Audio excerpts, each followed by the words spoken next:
સુરત શહેરમાં મોડી રાતથી મેઘરાજાએ ધમાકેદાર એન્ટ્રી કરી છે. શહેરના અનેક વિસ્તારોમાં ધોધમાર વરસાદ વરસતા વાતાવરણમાં ઠંડક પ્રસરી છે અને લોકોને ગરમીથી મોટી રાહત મળી છે. હવામાન વિભાગે આગામી 4 દિવસ સુધી સુરત સહિત સમગ્ર દક્ષિણ ગુજરાતમાં મધ્યમ વરસાદની આગાહી વ્યક્ત કરી છે.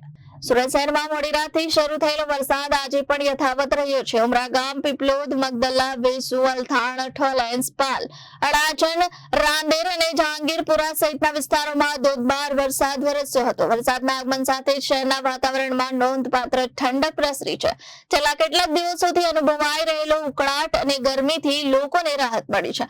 વરસાદને કારણે રસ્તાઓ પર પાણી ભરાવાના દ્રશ્યો પણ જોવા મળ્યા છે, જ્યારે વરસાદી માહોલનો આનંદ માણવા લોકો પણ બહાર નીકળ્યા હતા. હવામાન વિભાગ દ્વારા આગામી 4 દિવસ સુધી સુરત સહિત સમગ્ર દક્ષિણ ગુજરાતમાં મધ્યમ વરસાદની આગાહી કરવામાં આવી છે. Bureau report, Janadesh news, Surat.